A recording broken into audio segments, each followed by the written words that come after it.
আর এবার ইব্রাহিম আলাইহিস সালাম সন্তানের ব্যাপারে দোয়া স্বপ্ন দেখতেছেন।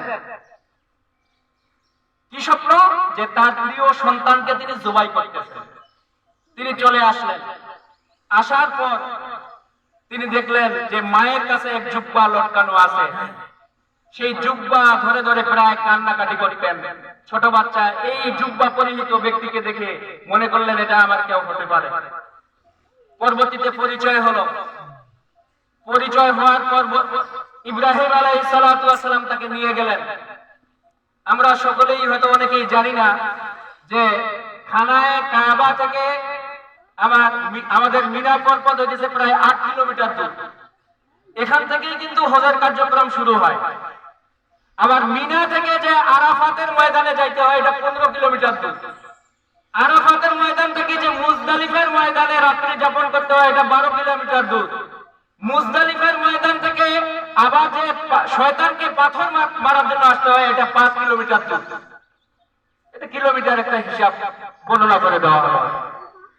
মোট কথা হইতেছে এই মিনা পর্বতের দিকে, ঐতিহাসিক মিনা পর্বত যেটা আজকেও আপনার আমার কুরবানির জন্য ইতিহাস বহন করে আসতেছে, সেদিকে নিয়ে যাইতেছে। প্রতিমধ্যে শয়তান বাধা হয়ে দাঁড়িয়েছে। মাকে বলেছে, মা একমাত্র আল্লাহ তাআলা বিশ্বাসী ধোঁকা দিতে পারে নাই। সন্তানের কাছে এসেছে, সন্তানকে ধোঁকা দিতে পারে নাই।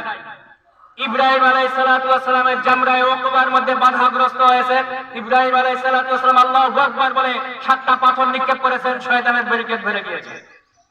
জামরায়ে বুস্তার মধ্যে ব্যারিকেড দিয়েছেন, সেখানে পাথর নিক্ষেপ করেছেন, শয়তান চলে গিয়েছেন।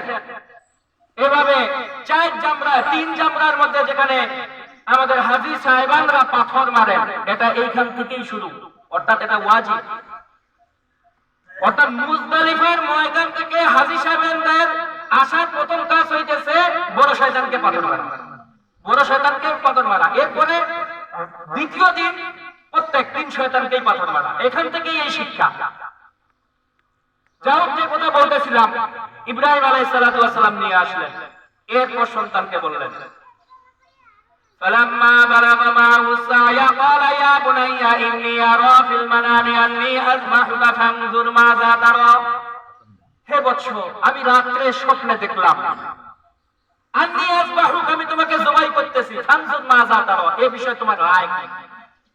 যেমন পিতা তেমন সন্তান উত্তর দিয়ে দিলেন, قال يا أبت افعل ما تؤمر সাতাজিদুনি ইনশাআল্লাহু মিনাস সাবিরিন।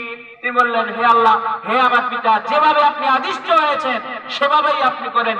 সাতাজিদুনি ইনশাআল্লাহু মিনাস সাবিরিন, অবশ্যই আপনি আমাকে ধৈর্যকারীদের মধ্যে থেকে পাবেন। পরবর্তীতে ফালাম্মা আসলামা ওয়া তাল্লাহু লিল জাবিন, যখন উভয় আত্মসমর্পণ করলেন। এখানে একটা বিষয় জেনে রাখেন, আল ইসলাম, এখানে আসলামা শব্দ এসেছে। ইসলাম মানে আমরা শুধু শান্তির ধর্ম মনে করিয়া যাই ডাইরেক্ট ব্যবসা করে তাকেও বাধা দিই না, ভাই শান্তির ধর্ম কি করে করব, যাই অন্যায় করে তাকেও আমরা বাধা দিই না।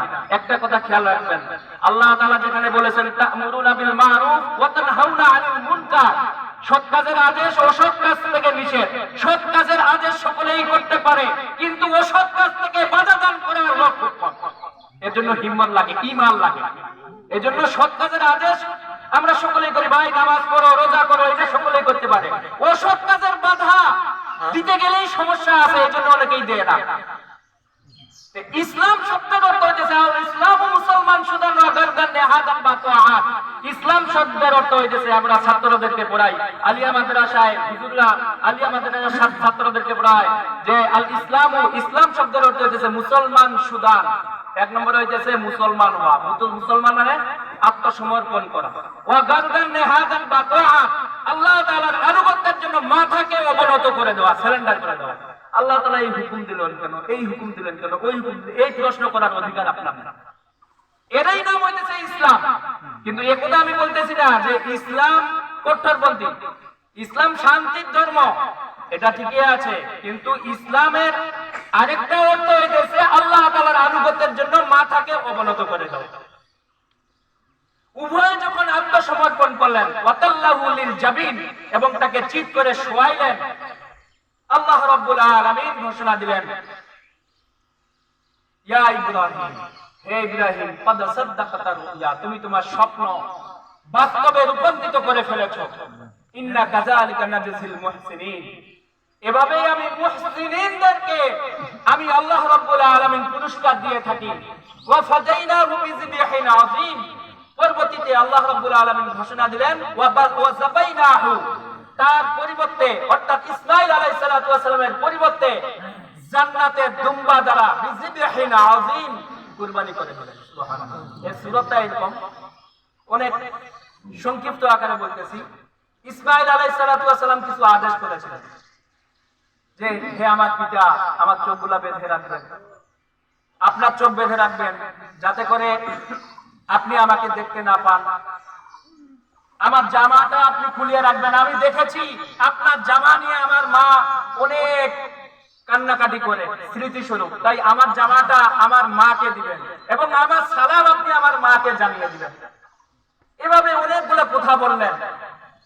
এরপর ইব্রাহিম আলাইহিস সালাতু ওয়াস সালাম যখন বলা শুরু করলেন আল্লাহু আকবার বলে জবাই করা শুরু করলেন, এদিকে আল্লাহ রাব্বুল আলামিন জিবরাইল আলাইহিস সালাতু ওয়াস সালামকে জানাই দিতেছে, না জানি আমার ইব্রাহিম তার সন্তানকে কুরবানি করেই ফেলে নাকি, তাই কুরবানি অর্থাৎ ছুরি জবাই করার ক্ষমতা নষ্ট করে দিলেন এবং জিবরাইলকে বললেন তুমি জান্নাত থেকে একটা দুম্বা নিয়ে যাও।